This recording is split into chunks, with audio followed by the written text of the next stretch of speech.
Hello दोस्तों, study राज 25 में आपका बहुत बहुत स्वागत है। दोस्तों, आज यहाँ पे हम इस क्लास में डिस्कस करेंगे कोशिका अर्थात सेल की स्ट्रक्चर के बारे में, उसके संरचना के बारे में, उसकी बनावट के बारे में, उसके जो अंग है वो कौन कौन से है वो देखेंगे पूरा। लेकिन उससे पहले आपको थोड़ी सी एक बात बताना चाहूंगा कि जितने भी स्टूडेंट्स हैं जो एनटीपीसी की तैयारी कर रहे थे या जिन्होंने फॉर्म डाला है वो आज से थोड़ा सा स्टिक हो जाओ, अच्छी तरीके से लग जाए। और एसएससी वाले जितनी भी कॉम्पिटिटिव एग्जाम की तैयारी करने वाले सारे स्टूडेंट्स आज के बाद में अच्छी तरीके से लग जाए, क्योंकि इससे अब एग्जाम वगैरह बहुत टाइम टू टाइम हो सकती है, संभावना तो पूरी है। क्योंकि अभी जो से की मुहिम चली थी उसके अकॉर्डिंग जो एनटीपीसी की डेट वगैरह बताई गई है और एसएससी वगैरह की इनकी, उसके हिसाब से तो सही साठ तरीके से ही हो सकती है आगे चल के, ठीक है। क्योंकि इसका जो मुहिम थी, डिजिटली मुहिम थी, उसका इफेक्ट पड़ा है। तो दोस्तों, बिना टाइम वेस्ट किए हम यहाँ पे आएंगे कोशिका की संरचना, ठीक है। कोशिका संरचना, सेल स्ट्रक्चर। तो सेल स्ट्रक्चर क्या है सबसे पहले बता दूं तो संरचना मतलब से कि ये है कि वो किन किन घटकों से मिलके बनी है, ठीक है। किन किन घटकों से मिलके बनी है हमें ये देखना है। तो एक कोशिका होती है, ये कोशिका किसी भी जीव जंतु की या फिर बात करें अपन पादप की, तो वो उसमें बहुत सारे अंग रहते हैं। कोशिकांग अंदर से की बारीक बारीक से अंग रहते हैं अलग अलग, जैसे कि ले लिया अपन ने राइबोसोम ले लिया, सेंट्रोसोम ले लिया, ठीक है। तो इस तरीके से यहाँ पे क्रोमोसोम ले लिया। तो ये सारे अंग होते हैं कोशिकाओं के, ठीक है। तो अब सिस्टमेटिक थोड़ा सा आपको बता दूं मैं कि कोशिका संरचना क्या है, तो वो ध्यान से सुनना थोड़ा सा। हाँ, तो कोशिका संरचना के अंतर्गत सबसे पहले हमें ये देखना है कोशिका का निर्माण कैसे होता है। तो आपको बता दूं, कोशिका का निर्माण विभिन्न घटकों से मिलके होता है, ठीक है। कोशिका का निर्माण विभिन्न घटकों से मिलके होता है। अब विभिन्न घटक कौन कौन से हैं, भिन्न भिन्न घटक कौन कौन से हैं, तो ये आपको यहाँ पे बताऊंगा। अब विभिन्न घटकों से होकर कोशिका का निर्माण होता है और इन्हीं घटकों को हम क्या कहते हैं, कोशिकांग कहते हैं, ठीक है। जिन कोशिकाओं जिनसे के अंगों से मिलकर कोशिका बनती है उसको क्या कहते हैं, कोशिकांग कहते हैं। कोशिकांग क्यों कहते हैं, क्योंकि कोशिका के अंग है, ठीक है। और इन्हीं कोशिकांग की वजह से ही कोशिका एक जीवित संरचना है और जीवन संबंधी सारे कार्य संचालित करती है, ठीक है। तो इस तरीके से यहाँ पे हम देखेंगे कोशिका संरचना को। तो बेसिक कोशिका संरचना क्या है इसके बारे में यदि अपने को लिखना है तो मैंने बताया कि कोशिका का निर्माण विभिन्न घटकों से मिलकर बना होता है जिसे हम कोशिकांग कहते हैं। और इन्हीं कोशिकांग की वजह से एक कोशिका जीवित संरचना है जो जीवन संबंधी सारे कार्य करती है, ठीक है। अब यहाँ पे देखें कोशिकांग के एक एक अंग को लेके आपको बताऊंगा। सबसे पहले कोशिकांग जितने भी अंग है वो सब आपके सामने है, एक एक करके बता देता हूं मैं। अब देखें यहाँ पे सबसे पहले कोशिका झिल्ली, ठीक है। सबसे पहले कोशिका झिल्ली, उसके बाद में दूसरा है अंदर लाइसोसोम, उसके बाद में केंद्रक, और केंद्रक के बाद में फिर क्या होता है, केंद्रक के अंदर क्या होती है, केंद्रिका, ठीक है। उसके बाद में फिर माइटोकॉन्ड्रिया, माइटोकॉन्ड्रिया के बाद में यहाँ पे केंद्रक द्रव, ठीक। केंद्रक द्रव क्या होता है, मैंने पिछली क्लास में बहुत अच्छी तरीके से इसको डिफाइन किया है। केंद्रक के अंदर जो गाढ़ा पदार्थ होता है, द्रव होता है, जिसे हम क्या कहते हैं, केंद्रक द्रव, ठीक। उसके बाद में कोशिका द्रव, जैसे केंद्रक द्रव होता है केंद्रक के अंदर, उसी टाइप से कोशिका और केंद्रक के बीच में, ये केंद्रक है और ये कोशिका झिल्ली, इन दोनों के बीच में जो द्रव भरा होता है, चिपचिपा, लचीला और बड़ा पदार्थ, जिसको हम क्या कहते हैं, कोशिका द्रव। कोशिका द्रव, और ये इनके बारे में और भी इसी की डिटेल में बताऊंगा आपको, अभी केवल इनके नाम बता रहा हूँ, ठीक है। राइबोसोम इस तरीके से कि गुच्छों में रहता है या फिर अलग अलग भी रहता है, बारीक बारीक कण के रूप में राइबोसोम, ठीक है। राइबोसोम किसके ऊपर रहता है, आर के ऊपर रहता है। जैसे कि एक प्रकार से यहाँ पे आपको बता दूं, रेर के ऊपर रहता है, ठीक है। रफ एंडोप्लाज्मिक रेटिकुलम इसके ऊपर रहता है। अब ये क्या है इसके बारे में भी आपको डिटेल में बताऊंगा, ठीक है। गोल्जी का और सेंट्रोसोम। तो इस तरीके से ये सारे जो है ये क्या है, कोशिकांग है, ठीक है, कोशिकाओं के अंग है। तो इस तरीके से हम यहाँ पे देखेंगे। अब देखो यहाँ पे कोशिका झिल्ली, सबसे पहले हम बात करेंगे कोशिका झिल्ली, क्योंकि कोशिका का सबसे ऊपर का जो आवरण होता है, ठीक है, उसको हम क्या कहते हैं, कोशिका झिल्ली कहते हैं, ठीक है। तो देख लो यहाँ पे फोटो में, यहाँ पे सबसे ऊपर जो पतली पतली आवरण है, जो डेस के रूप में मैंने बनाया यहाँ पे, ये क्या है, कोशिका झिल्ली, ठीक है। कोशिका झिल्ली जो दोहरी झिल्ली के रूप में से हम दिखाई पड़ती है, कोशिका झिल्ली, ठीक है। अब इस कोशिका झिल्ली की जो क्या क्या क्वालिटीज है, उसकी क्या क्या विशेषताएं हैं, इसको एक एक पॉइंट बस बारीकी से देख लें, आप समझ लें, उसके बाद में आपको कहीं से कहीं तक कोई दिक्कत नहीं आएगी, ना रटना पड़ेगा ना कुछ भी नहीं, ठीक है। ये कोशिका झिल्ली, इसमें बारीक बारीक बारीक बारीक छिद्र दिख रहे हैं आपको, ठीक है, छिद्रनुमा रहती है बारीक बारीक। क्यों? क्योंकि ये जो कोशिका झिल्ली होती है ये अर्धपारगम्य झिल्ली होती है, ठीक है। अर्धपारगम्य मतलब पारगम्य मतलब से इसके उसके आर पार आना जाना हो सकता है, ठीक है। कुछ चयनात्मक कण होते हैं जो आवश्यक होते हैं और कुछ अनावश्यक होते हैं, उनको निकालते हैं, और जो आवश्यक होते हैं उनको अंदर लिया जाता है, ठीक। तो इस तरीके से कोशिका झिल्ली पारगम्य होती है। यहाँ पे देखें, यहाँ पे कोशिका झिल्ली सबसे पहला पॉइंट क्या है, बाहरी आवरण, ठीक है। जो कोशिका होती है इसका ये क्या है, बाहरी आवरण है, सबसे फर्स्ट पॉइंट, ठीक है। तो सबसे फर्स्ट पॉइंट इसको ये याद रखना है कि कोशिका झिल्ली क्या है, एक कोशिका की बाहरी आवरण है जो कोशिका की रक्षा करती है या फिर सूक्ष्म कणों को, पदार्थों को अंदर आने देती है और बाहर निकालती है। तो इस तरीके से चयनात्मक झिल्ली है ये, मतलब कुछ ही विशेष कणों को अंदर आना जाना होता है, बाकी हर किसी को नहीं। तो अब सबसे बाहरी आवरण होता है, ये देख लिया, सबसे बाहरी आवरण है, तो ये पॉइंट क्लियर हुआ, ठीक है। उसके बाद फिर यहाँ पे हम देखेंगे तो पतली, मुलायम एवं लचीली होती है। अब इसकी विशेषता क्या है कि बहुत पतली होती है, दोहरी झिल्ली होती है, पतली होती है, उसके बाद मुलायम होती है और लचीली होती है, ठीक है। तो इस तरीके से यहाँ पे दूसरा पॉइंट ये कंप्लीट हुआ। तो 2 पॉइंट यहाँ पे कंप्लीट हुए। उसके बाद यहाँ पे जैसे कि मैंने अभी थोड़ी देर पहले बताया कि ये झिल्ली है, ये अर्धपारगम्य झिल्ली है, ठीक है, अर्धपारगम्य झिल्ली है, मतलब से कि यहाँ पे ये झिल्ली है इस तरीके से, इसमें बारीक बारीक क्या है, छिद्र है इनके बीच में इस तरीके से, ताकि बाहर का जो पदार्थ है वो अंदर कुछ जो आवश्यक कण होते हैं जो कोशिका के लिए जरूरी होते हैं वो बाहर से अंदर जाए, और अंदर से जैसे कि जिनकी आवश्यकता नहीं होती उनको बाहर निकाला जाता है। तो इस तरीके से यहाँ पे बारीक बारीक छिद्र होते हैं, इसलिए यहाँ पे इसको बोलते हैं अर्धपारगम्य झिल्ली। क्लियर? अब 3 पॉइंट क्लियर हो गए, ठीक है।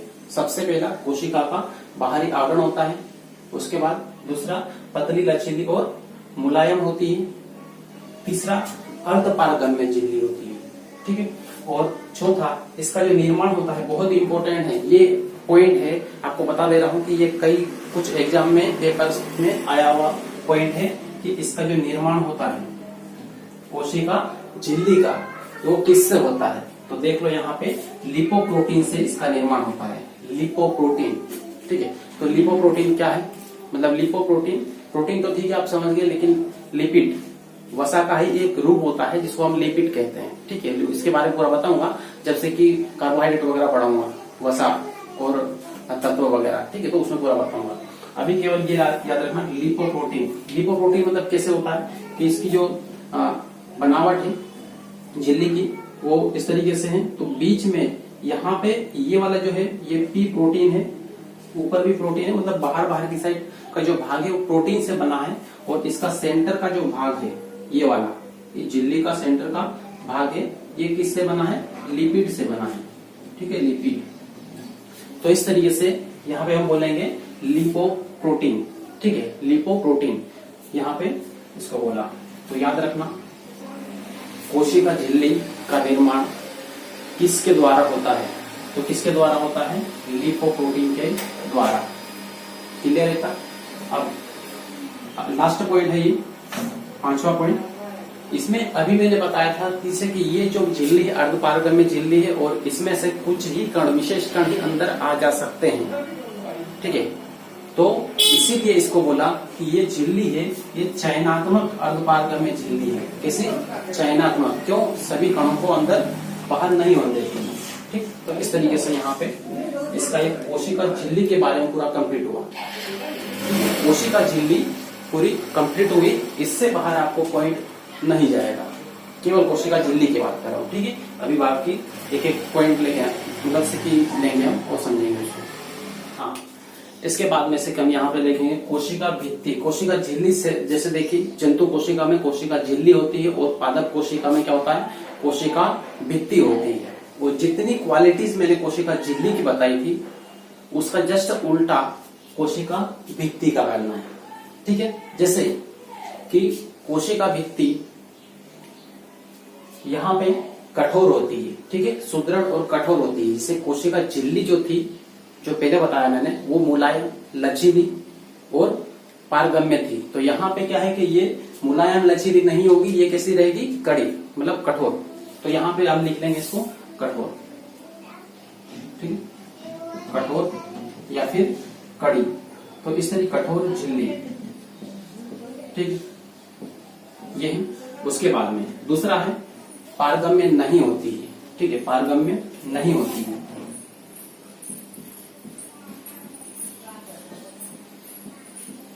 पारगम्य नहीं होती है। ठीक है, तो 2 पॉइंट यहाँ पे कंप्लीट हो गए। उसके बाद में ये जो सी की झिल्ली का निर्माण होता है, ये सेल्यूलोज से बनी होती है। ठीक है, सेल्यूलोज। ठीक है, सेल्यूलोज से इसका निर्माण होता है। क्लियर? अब पहले जो कोशिका झिल्ली है, ये वाली जो ऊपर वाली, ये कोशिका झिल्ली का निर्माण किससे होता था? लिपोप्रोटीन से हुआ था। ठीक है, और कोशिका भित्ति का निर्माण मतलब पादप कोशिका की बात करें, यहाँ पे डायग्राम पादप कोशिका मैंने नहीं बनाया, बस 2 पॉइंट एक्स्ट्रा है, 2-3 पॉइंट वो बता दूंगा मैं।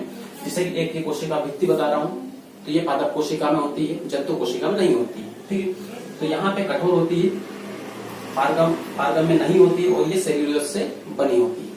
ठीक, तो इस तरीके से यहाँ पे इसका ये पॉइंट आपको ध्यान रखना है। ठीक है, उसके बाद फिर बढ़ते हैं आगे और अगला पॉइंट देखेंगे। अब इसके बाद में यहाँ पे देखेंगे हम कोशिका द्रव्य। ठीक है, कोशिका द्रव्य को यहाँ पे देखेंगे। और कोशिका द्रव्य क्या है, ये यहाँ पे पूरा से कि आपके सामने है, और इसके अंदर क्या क्या है आपको से कि फोटो जो बना हुआ है इसमें पूरा एक एक पूरा बताऊंगा। ठीक है, अब देखें यहाँ पे कोशिका द्रव्य। सबसे पहले एक क्या है? ठीक, कोशिका द्रव्य। तो कोशिका द्रव्य क्या है कि यहाँ पे ये कोशिका झिल्ली है और अंदर केंद्रक झिल्ली होती है, मतलब केंद्रक के ऊपर केंद्रक झिल्ली। ठीक, कोशिका है तो कोशिका के ऊपर कोशिका झिल्ली होगी, केंद्रक है तो केंद्रक के ऊपर केंद्रक झिल्ली होगी। ठीक है, इस तरीके से केंद्रक और कोशिका झिल्ली के बीच में जैसे कि एक गाढ़ा पारभासी द्रव होता है, पदार्थ होता है, जो यहाँ पे ये दिख रहा है इस रूप में, ये रेड। ठीक है, ये है, इसे हम क्या कहते हैं? कोशिका द्रव्य। ठीक है, इसे हम कहते हैं कोशिका द्रव्य। तो देखो यहाँ पे सबसे पहले कि कहाँ पर होता है? केंद्रक और कोशिका झिल्ली के बीच में। इतना क्लियर हुआ? कैसा होता है? तो गाढ़ा, चिपचिपा और पारभासी पदार्थ। ठीक है, 2 पॉइंट, कहाँ होता है और कैसा होता है, ये क्लियर हुआ। उसके बाद फिर देखें यहाँ पे, तो जो कोशिका द्रव है, ये जीव द्रव का ही एक भाग है। ठीक है, जीव द्रव का एक भाग है। मैंने पिछली क्लास में बताया था जीव द्रव क्या है, केंद्रक द्रव क्या है और कोशिका द्रव क्या है।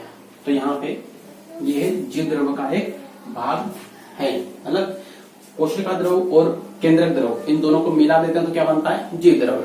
मतलब यहाँ पे केवल इसी की ये जीव कोशिका द्रव की बात करें तो जीव द्रव का एक भाग है, बोल सकते हैं। ठीक है, ये। उसके बाद फिर यहाँ पे देखेंगे इसके अंदर कौन कौन से किस प्रकार के तत्व हो सकते हैं। तो कार्बनिक और अकार्बनिक। ठीक है, कार्बनिक और अकार्बनिक तत्व इसमें पाए जाते हैं।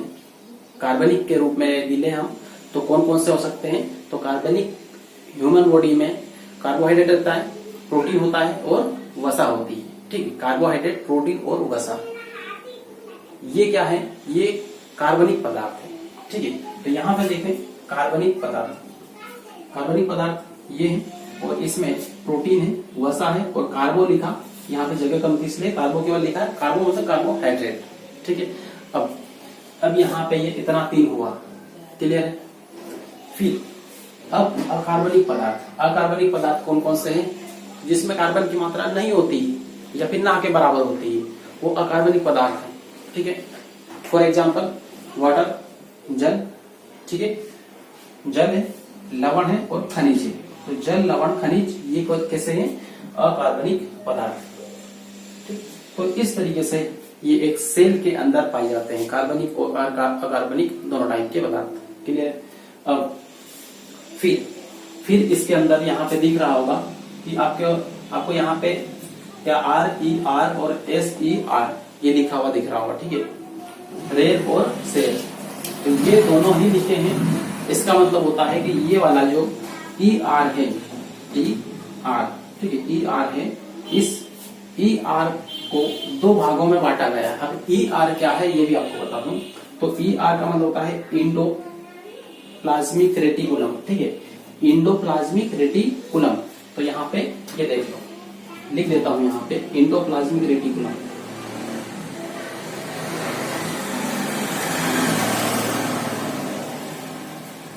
ठीक है।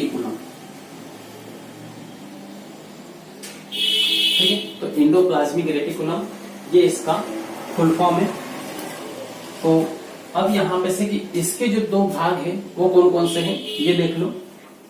तो यहाँ पे ER दिख रहा है, ER इसी के 2 भाग है, एक SER है और एक RER है। मतलब S मतलब होता है स्मूथ मतलब होता है क्या, मतलब चिकनी सतह, ठीक है। स्मूथ मतलब एकदम फिसलन पट्टी जैसे अपन बोल सकते हैं, उस टाइप से जो सरफेस रहती है किसी भी वस्तु की, किसी भी से की पदार्थ की, तो उसको स्मूथ बोलेंगे। तो स्मूथ इंडोप्लाज्मिक रेटिकुलम ये होता है मतलब चिकनी अंतःप्रद्रव्य जालिका, चिकनी अंतःप्रद्रव्य जालिका। ER मतलब अंतःप्रद्रव्य जालिका, जिसको हिंदी में बोलते हैं, देख लो यहाँ पे लिख दे रहा हूं, अंतःप्रद्रव्य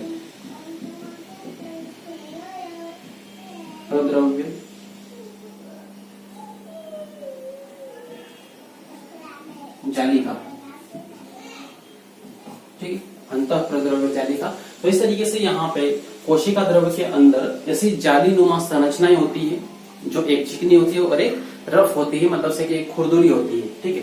तो ER के 2 भाग है, ये स्मूथ इंडोप्लाज्मिक रेटिकुलम मतलब चिकनी अंतःप्रद्रव्य जालिका, और दूसरे भाग में ये रेयर केस में लग जाएगा रफ इंडोप्लाज्मिक रेटिकुलम, ठीक है।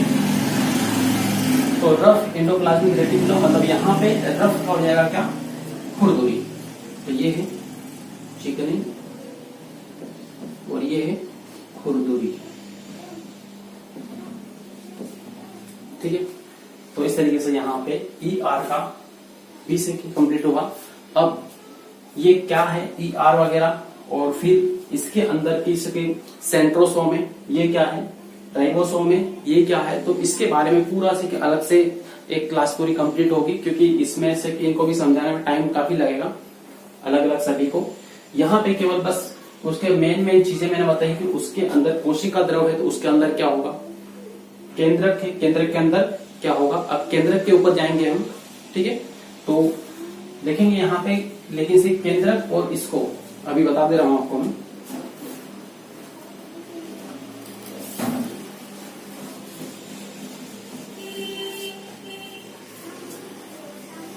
सेंट्रोसोम सबसे पहला, ठीक है, पहला क्या है, सेंट्रोसोम,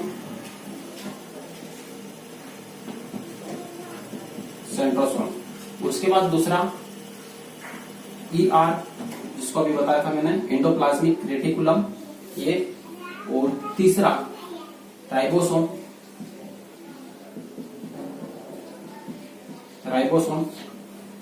उसके बाद में माइटोकॉन्ड्रिया,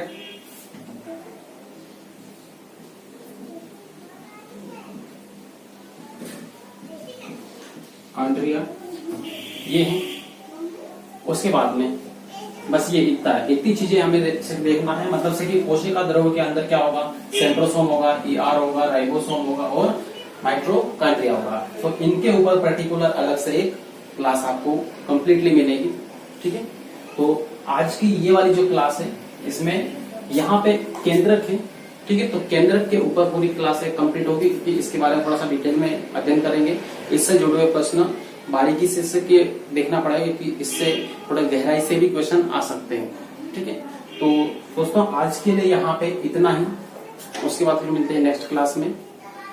और यहाँ पे ये जो क्लास है आप बहुत अच्छे तरीके से समझने की कोशिश करें उसको, और बहुत बेहतरीन तरीके से आप इसको एक प्रकार से समझ सकते हैं। ठीक है, फोटो में देखें और यहाँ पे समझते जाएं, जो मैं बता रहा हूँ उसको समझने की कोशिश करें, ताकि सिर्फ हमारा एक एक पॉइंट पूरा क्लियर रहे। ठीक है, मिलते हैं फिर नेक्स्ट क्लास में, तब तक के लिए बेस्ट ऑफ लक।